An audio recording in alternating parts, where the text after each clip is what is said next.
કોના દ્વારા કરવામાં આવ્યું છે, શા માટે કરવામાં આવ્યું છે અને પોલીસ દ્વારા આગળની શું કાર્યવાહી કરવામાં આવી છે?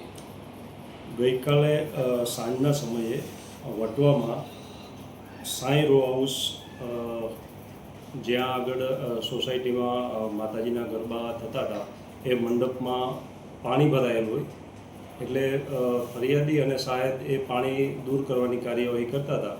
એ દરમિયાન આ કામના જે આરોપી છે ઋષભ તિવારી અને એનો ભાઈ એ બંને એક્ટિવા લઈ અને આવ્યા. ફરિયાદીએ એને એક્ટિવા સાઈડમાં પાર્ક કરવાનું કહેતા એક્ટિવા પાર્કિંગ બાબતે બંને વચ્ચે બોલાચાલી ઝઘડો થયો. એમાં આ કામના આરોપી ઋષભ તિવારીએ એકદમ ઉશ્કેરાય અને ફરિયાદી અને સાહેબને ડિસમિસ જે હતું એ ડિસમિસના આડેધડ માથાના ભાગે ફરિયાદી તેમજ સાહેબ મિત ભાવસારને મારવા લાગતા લોહી લોહાણ થતાં બંને જણા હાલ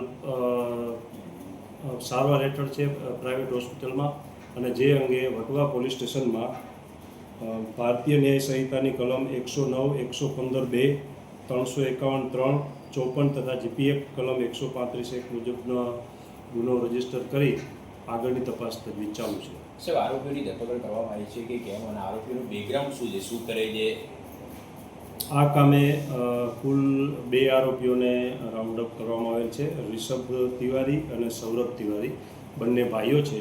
જે પૈકી આરોપી ઋષભ તિવારી છે એમની સામે 2 ગુના નોંધાયેલ છે, જેમાં એક 2017માં ઓઢવ પોલીસ સ્ટેશનમાં મર્ડર વિથ રાયોટિંગનો ગુનો છે અને બીજો ગુનો રામોલ પોલીસ સ્ટેશનમાં નોંધાયેલ છે, જેમાં ઇપીકો કલમ 332 એટલે કે સરકારી કર્મચારી ઉપર હુમલાનો ગુનો નોંધાયેલ છે.